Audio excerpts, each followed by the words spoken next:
The inspector rode with me to the radio station. Whatever vehicle he'd used to get to the country club seemed to have vanished into thin air, and we spent most of the trip in silence. Being some kind of otherworldly, interdimensional being, he probably didn't have much use for small talk. He didn't say a word until we arrived at the station and got out of the cruiser, slamming the door shut behind us. "We don't know what we'll find in there," he warned. "Whatever you do, Mark, don't let go of your gun." I nodded and patted my holster. The doors opened for us automatically, and we strode into a cool, spacious lobby, with a receptionist's desk and a few cushioned chairs. Photos of smiling radio execs lined the wall, along with a few pieces of Pacific Glade memorabilia. News clippings about local heroes, pictures of Lake Lucid at sunrise, even an old ham radio perched on the little shelf by the window. The floor was carpeted in a blue and white checkered pattern. As we approached the desk, the receptionist looked up from her computer and smiled at us. "Can I help you, gentlemen?" she asked. In response, the inspector lifted some kind of badge, no idea where he'd gotten that from, and shoved it in the woman's face. "FBI, we have a reason to believe one of your stations is broadcasting terrorist propaganda, and we want it shut down. Now." The woman looked at him, raising a quizzical eyebrow, and I fully expected her to protest or make a fuss. Instead, she asked, "What frequency is it?" I shared a look with the inspector. In the confusion back at the country club, I don't think either of us had taken a closer look at the radio's call letters. We were too focused on shutting the damn thing up. Thankfully, the inspector spoke up before I could think up some half-assed explanation. "The signal's been bouncing from station to station, near as we can tell. It took us a long time to track it back to the source." He stowed the badge back in his pocket and said, "Ma'am, this broadcast is a domestic threat. Several people have already been killed because of it. We need to shut it down before it can hurt anyone else." Damn, he was good. The woman still had a puzzled expression on her face, but she seemed to believe us, at any rate. She rose from the desk and led us over to a side door. We followed her into a dimly lit hallway with a few dark doorways, and a single window at the end of the hall. A neon red on-air sign hovered above the first two doors. The receptionist brought us to the door at the far end, this one devoid of any sign, and rapped a few times on the frame. "Marcy," she called softly. "There's a couple of men here to see you." Light spilled into the hall as the door opened and a woman's face peered out at us. It looked like we caught her in the middle of filling out paperwork. A decorative lamp on the desk lit up her dark skin and vivid blue business dress. She eyed me and the inspector with some unease. "Yes?" she said. "I'm wrapping up for the night. Is there something I can do for you?" The inspector flashed his badge again and recited the same bullshit story he told the receptionist. I expected her to get indignant and demand that we leave at once, but Marcy surprised me. "Terrorist propaganda?" she said with a snort of laughter. "That's a new one. Do you boys want to hear what we actually broadcast here?" "Of course," the inspector answered, glancing warily at me. Marcy brought us to one of the on-air rooms and pushed the door open quietly. The space inside was divided by a large pane of soundproof glass. Behind it, two men in flannel shirts and headphones were having a conversation into a set of mics. Their voices issued from a mess of buttons and speakers on our side of the glass. Neither voice matched the sports announcer or the sultry baritone we'd heard at the country club. "So, Alan, I heard you met a pretty young thing down at the Hanging Rock. Care to elaborate for our eager listeners?" Let me tell you, Joe, I haven't been this disappointed since Barbara Streisand didn't swallow. You always were a nasty old dog, Alan. The older of the two men, Alan, made a jerking off gesture with his hand, presumably for the benefit of his co-star, since, of course, the audience couldn't see it. Joe burst into a fit of laughter and said something about freaky women, but at that point, my cheeks were red and I was trying not to listen. It may be garbage, but it's harmless garbage, Marcy said. She closed the door on the two men. I don't know where you got your information, officers, but we're not broadcasting propaganda here. Just good old-fashioned bathroom humor. She went on, but I wasn't listening. I'd just seen something through the window that had made my blood run cold. The inspector hadn't spotted it yet. He was staring at the closed door as if he was trying to burn holes in it with his eyes. Hell, maybe he was. I had no idea what he was capable of. His cigar smoke had taken on a shade of deep cherry red. Did you used to have another station? I cut in. Marcy paused. Ages ago, yes, she said. There's a radio tower about a mile away, but it hasn't been operational for almost 10 years now. There was something wrong with the building. Asbestos, I think. I don't know about asbestos, I said, pointing to the window, but I think you might be wrong about that tower.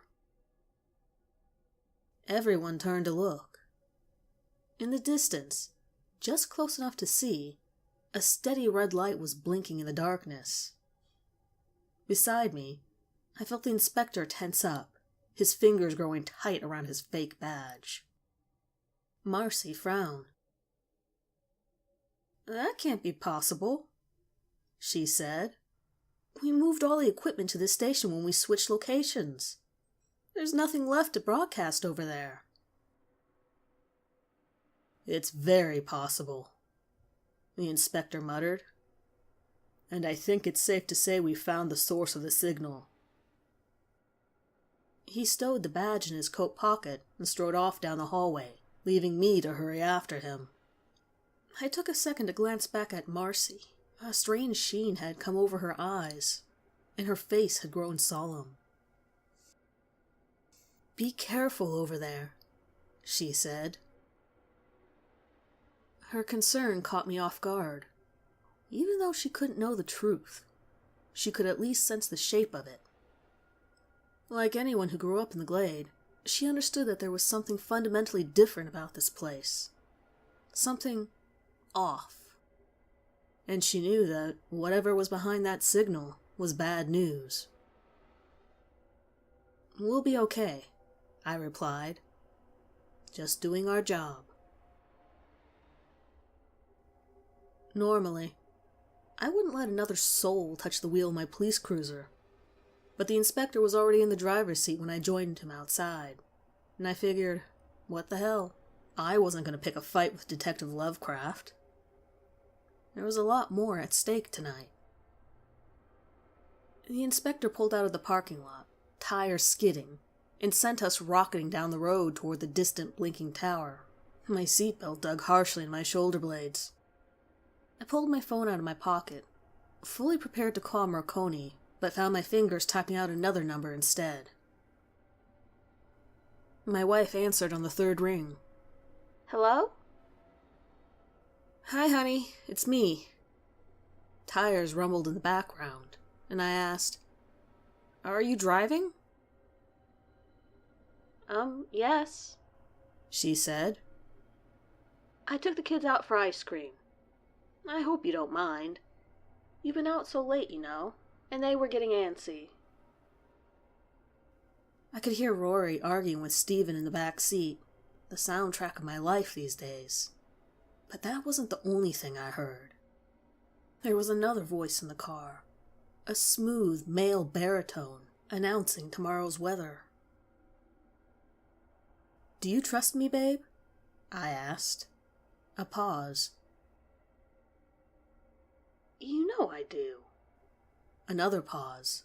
Longer this time, and then... Are you about to do something dangerous?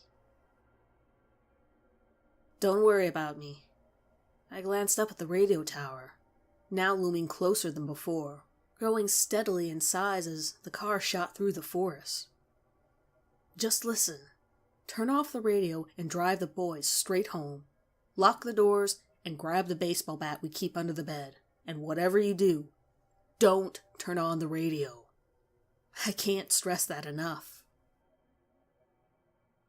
My wife said nothing for a few seconds, and I wondered if she thought I was crazy. Then the announcer's voice went dead. Rory and Stephen kept up their banter, oblivious to what was going on in the front seat. We're almost home, Ruth said. I'll make sure the boys stay inside. And Mark, stay safe. I always do, I replied. It was a lie I'd uttered many times before and would no doubt utter again. But that was just part of the job. We'd accepted a long time ago that tomorrow was never guaranteed. I love you, she said, and the phone went silent in my ear. I lowered it to my lap and stared through the windshield. The tower jutted out from the trees before us like a great skeletal finger, stabbing at the clouds. The red light at its tip pulsed brightly in the growing darkness. We're here, the inspector announced, and the old wooden structure appeared suddenly among the trees. Its windows were boarded up, and most of the paint on the paneling had peeled away. By all rights, the place should have been dead, but there was still that glowing light up top. It flashed in and out as it broadcasted its deadly signal across the Neverglades. The inspector brought the car to a stop, and I stepped out, slipping my cell phone into my pocket. Ruth and the kids would be all right. I was the one who needed to watch his back. The front door was boarded up with a set of planks, but the inspector tore them off with his bare hands, the rusty nails squealing as they came loose. He tossed the boards casually aside. I watched them as they flew through the air, struck a tree, and tumbled to the forest floor in a heap. You know, you're awfully strong for such a scrawny guy, I said.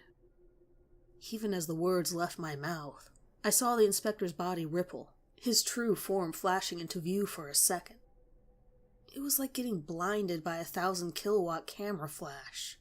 I had to blink a few times to clear up the after-image. Let's go, he said, ignoring me. We can't afford to waste any time. He forced the door open with his shoulder and hurried inside. Pistol raised, I followed him into the gloom. So far, so good, except for one big fuck-up. In my concern for my family, I'd forgotten to call Marconi for backup. If I had any doubts that we were in the right place, they evaporated the second the inspector and I stepped inside. This supposedly abandoned station was teeming with machinery. Cracked, rusty consoles sat on every spare surface. Vines poking through the holes in their screens. Or at least, they looked like vines. A closer look revealed that they were actually thick, tangled wires. The wires sprouted from the walls, too, stretching across the ground in a spiral pattern, each cable heavy with purple moss.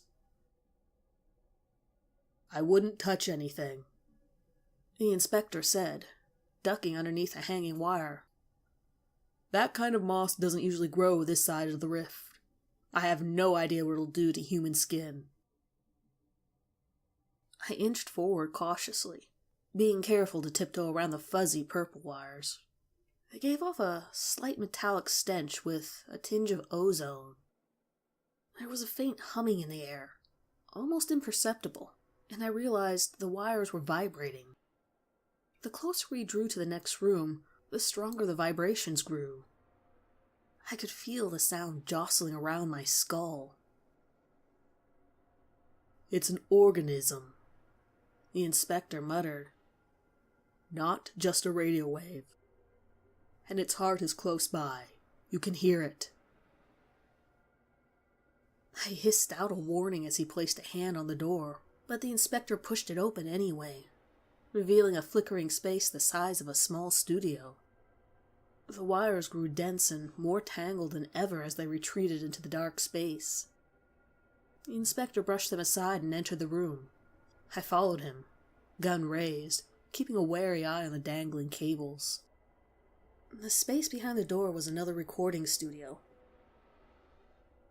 Bigger than the one at the community station, but utterly devoid of people. Tiny portable radios lay in piles on the floor, all tuned into the same staticky channel. Every so often, I heard the occasional blip of a voice, but couldn't make out what it was saying. A single, outdated TV set sat on a table behind the soundproof glass. The pane itself was shattered, wires stabbing through the holes, but the curved screen of the TV was intact. A dark shape lurked behind the static. I could barely make out the outline of a human face and neck. "Show yourself," the inspector said suddenly, scaring the shit out of me. His cigar smoke had turned a pungent yellow. He crossed the room and placed a slender hand on the glass. "You've proven you're capable of human speech," he said. "So let's have a conversation." The vibrating hum grew louder, and the image on the screen became less shaky, took on sharp lines and curves. At first I thought I was looking at a silhouette, a person's face cast in shadows. But the image grew crisper, and I realized, the hairs on my arms prickling, that the figure had no face at all, just a pure black dome for a head, like a chunk of carefully sculpted obsidian. The stony face that wasn't a face cracked at the bottom, stretching into an unnaturally wide smile. The teeth that grinned out at us were pristine white and razor sharp. It was like staring into the maw of a shark. "Inspector, Inspector, the noble defector," It jeered. "come to play with the paramecium, have you?" It was all the voices we'd heard at the country club, mashed into one. Man, woman, animal, howling static, an abrasive mix of all the worst sounds you could imagine. Each syllable made my head throb. I wanted to clap my hands over my ears, but that would mean letting go of my gun, and I sure as hell wasn't doing that. So I stood there and endured the voices with gritted teeth. The inspector seemed unaffected by the grating sound. "Why I'm here is none of your concern," he said to the figure behind the screen. "What I want to know is how you got here, and why you're killing these people." The shark-like smile curved upwards, in an arc that would have stretched the limits of any human face. "Because they have hands," the voice said. "Because they have feet, and tongues, and brains, and I am not so gifted." Static rushed in, and the voice dropped an octave. "But you wouldn't know, would you, Mr. Too Good to Walk Around in a Flesh Suit?" "You didn't answer my first question," the inspector said. "How did you get through the rift?" The figure opened its mouth, but instead of speaking, a chorus of game show bells came ringing out.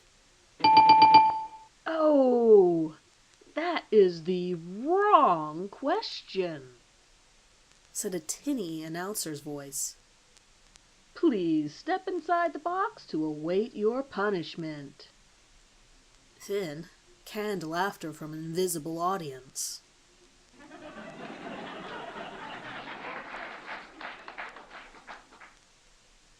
"Box? What is it talking about?" I asked. The laughter cut out. The figure on the screen whipped its head around so fast, the image blurred for a moment, and even though it had no eyes, I knew it was looking at me. The mouth opened again, and a long, orange tongue licked the tips of those razor-sharp teeth. "The brave detective," said a new voice, and I nearly dropped the gun, because it was Ruth. The thing inside the TV had captured her voice to a T. I felt my hands grow numb around the pistol, but I kept it aimed at the screen. "You're not my wife," I said. "You can cut the shit now because I'm not falling for it." "Of course I'm not your wife," said the familiar voice. "I'm better than her. You love each other, but your flesh suits keep you separate. I can be in you, with you, in ways she never could. I can bring you unity, intimacy like you've never known. I can be every rush of euphoria, every surge of happiness. You want that, don't you?" Of course not, I wanted to say, but my lips wouldn't move, and neither would the rest of my body for that matter. Every muscle had gone rigid. The voice continued to murmur sweet nothings in my ear, and then I felt it. Something cool, airy, and sticky crawling into my ear canal, digging invisible claws into the flesh. "No!" The inspector bellowed, and the glass pane shattered inward, sprinkling jagged shards across the floor. The TV set flew backwards and crashed against the wall. As the screen cracked, I felt the invisible presence vanish from my ear, and all at once my muscles turned to jello. My weakened body slumped against the nearest pile of wires. A patch of moss brushed my hand, and pain instantly shot down my arm.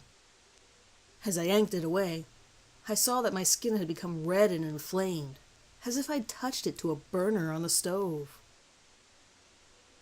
The overhead lights began to flicker, and a sudden whirring filled the room. The sound of an automatic door sliding open.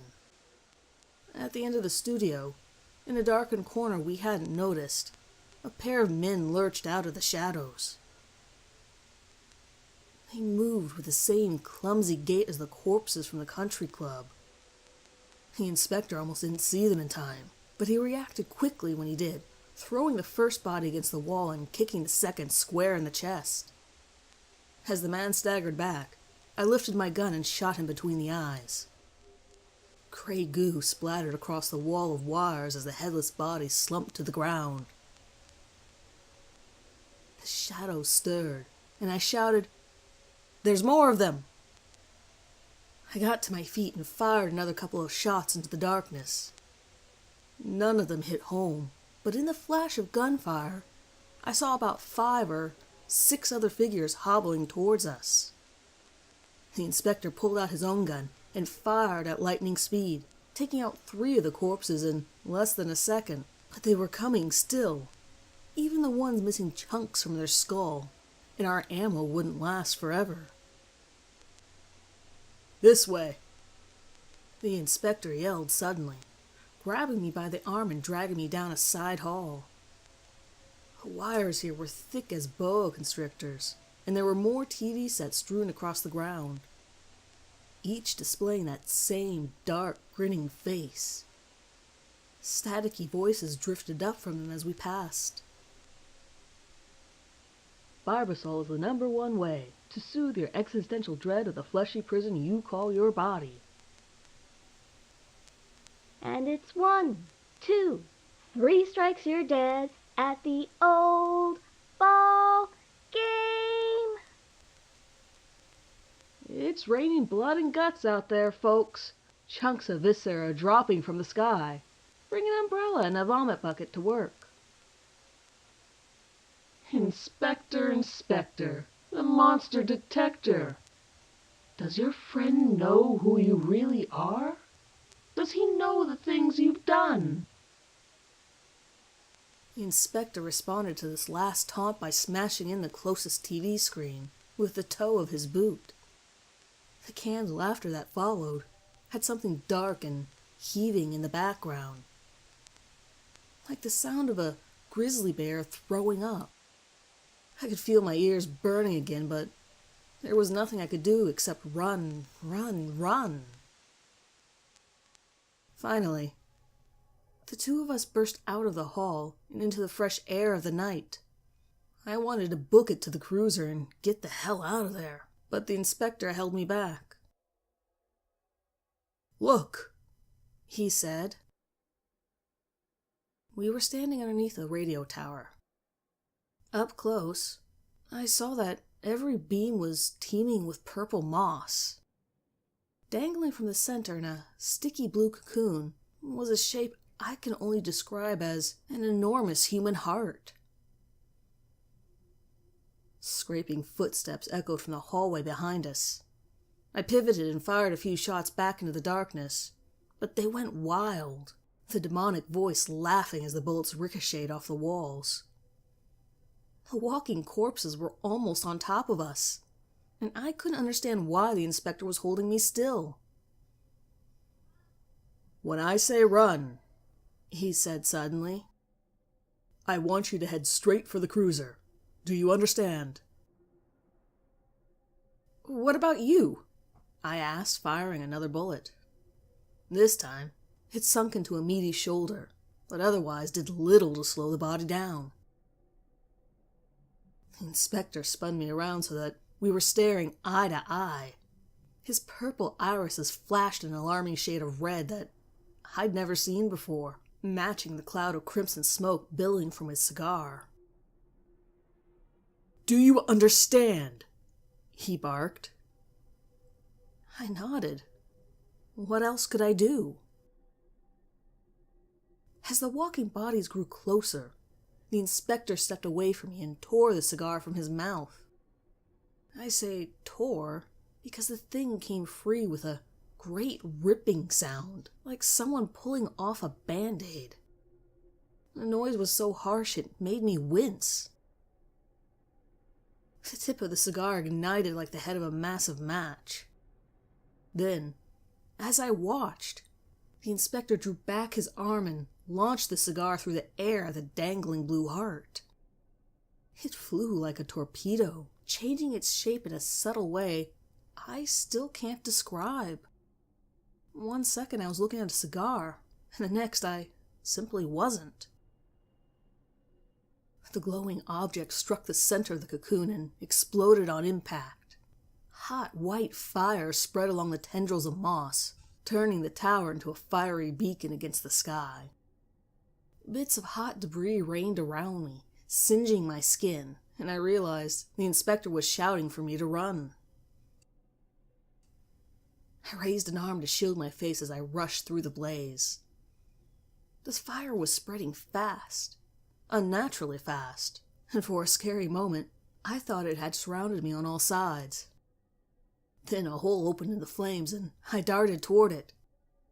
The sleeves of my uniform were still alight after I staggered through, so I flung myself onto the ground and rolled back and forth in the wet grass, trying to stifle the flames. A guttural shriek made me look up from where I was rolling. The radio tower had turned into a blazing white pillar, with a writhing heart caught in the center. There was no sign of the bodies that had been chasing us, or of the inspector, for that matter.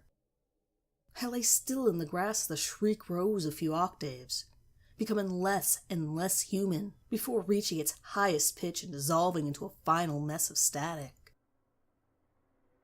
That was the moment the radio tower sank in on itself, like a drooping wet sand castle. The flashing beacon at the top collapsed into the center with an almighty crash, bringing the entire structure down, causing great embers to leap outward and spark against the grass. I rose to my knees and felt for my gun. Nothing should have been able to survive that collapse. But if a set of charred, flaming bodies came staggering out of the wreckage, well, God forbid I be caught with my guard down. I waited for 3 minutes for something, anything, to emerge from the ruins, but when a shape finally appeared among the flames, I held my fire. It was the inspector. His 7-foot silhouette melted out of the fire as easily as someone might slip through a light waterfall. Before I could ask him if he was okay, he knelt down and picked something small off the ground. The flames came rushing inward, as if sucked by a great vacuum, billowing over themselves until they spiraled down, into the thin shape the inspector held in his hand. When he brought the cigar to his mouth again, it was glowing bright, but the blaze behind him had vanished. There wasn't even a single spark left behind.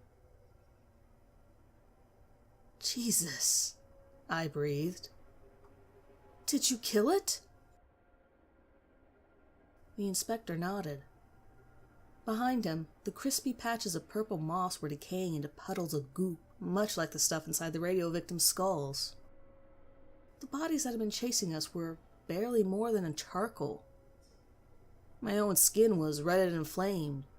Between the moss and the flaming debris, I wouldn't have been surprised if I had a few third-degree burns. But at least I'd made it out. At least I was alive. In a job like this, you're grateful for whatever miracles you can get. That fire must have been seen for miles, I said. We should get the hell out of here before somebody comes to investigate. Agreed. The inspector stuffed his hands into his coat pockets and glided away from the wreckage, leaving me to follow in his wake. This time, I was the one to slip into the driver's seat. I kept the headlights low and stuck to the side roads, and when the trees lit up with a flashing strobe of another police car, I slipped off the curb and waited in the shadows. The cruiser zipped past us unaware, its sirens blaring. The broadcast is dead, I said. So, does that mean this is over? No more brain-melting zombie waves? The inspector frowned. Yes and no. I don't think our friend in the TV set will be bothering us anymore, but there's still the question of how it got here in the first place, which is my biggest worry right now. What do you mean? I mean that old station was supposed to be abandoned. No wires, no speakers, no functioning equipment, but someone restocked the place since Marcy and the others relocated. Somebody unknowingly, or knowingly, gave that thing a home, a base of operations.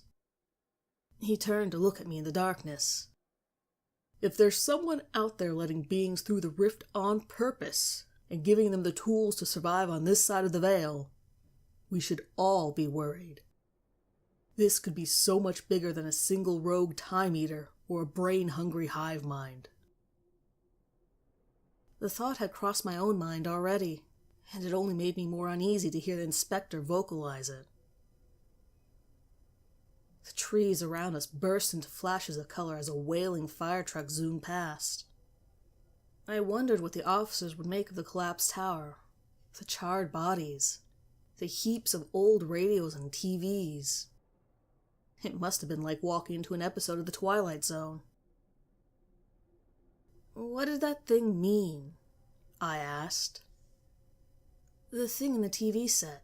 It asked if I knew who you really were. If I knew the things you've done.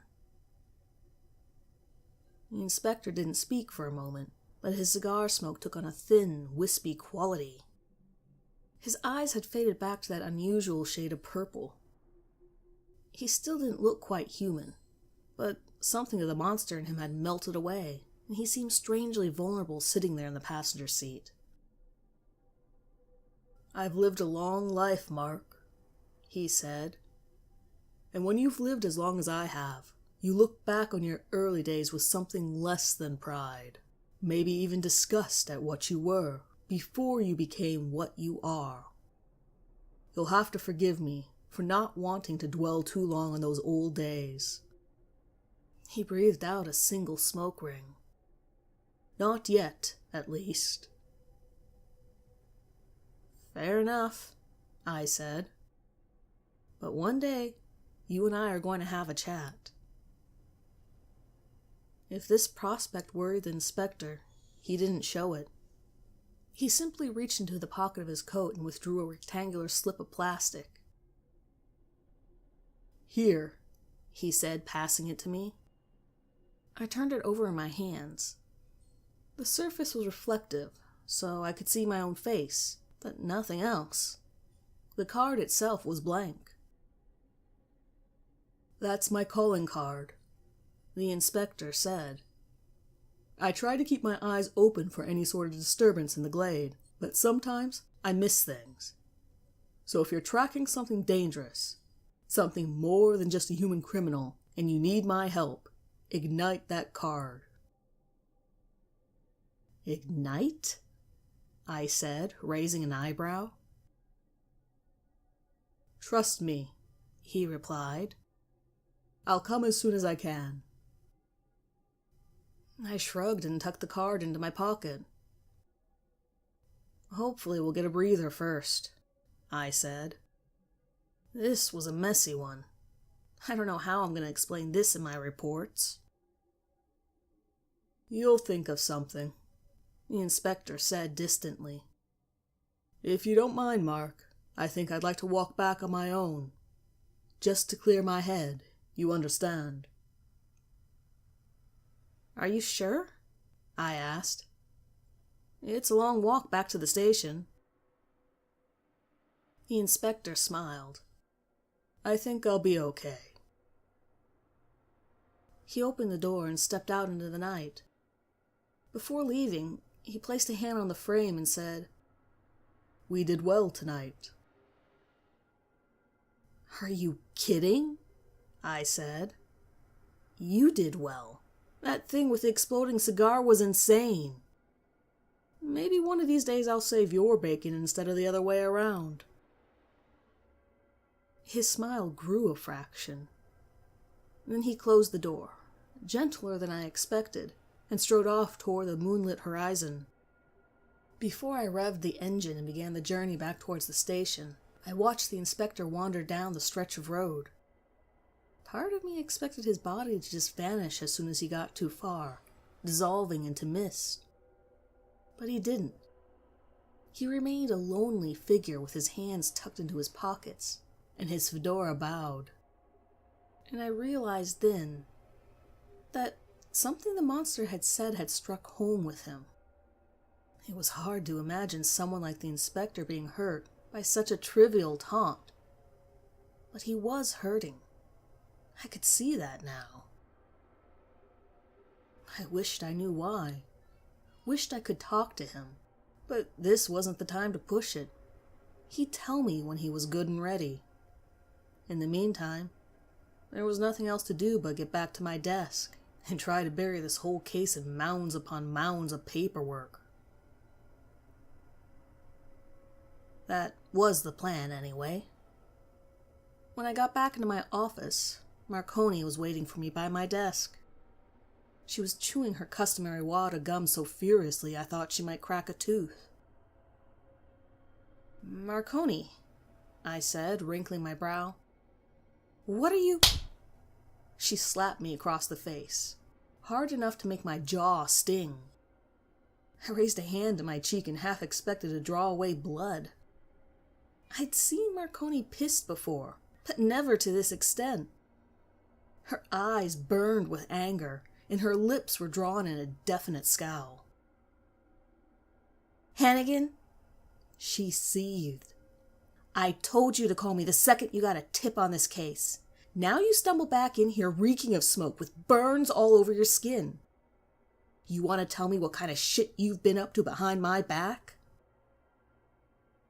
Jesus, Marconi, I'm sorry, I said. Talking was painful. Every syllable made my jaw throb.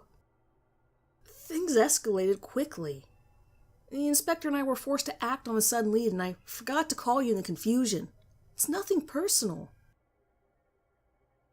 You think I was born yesterday? She said. Much as it pains me to admit, you've got a good head on your shoulders, Hannigan. You don't just forget things. For some reason, you're keeping me out of these investigations, and I want to know why.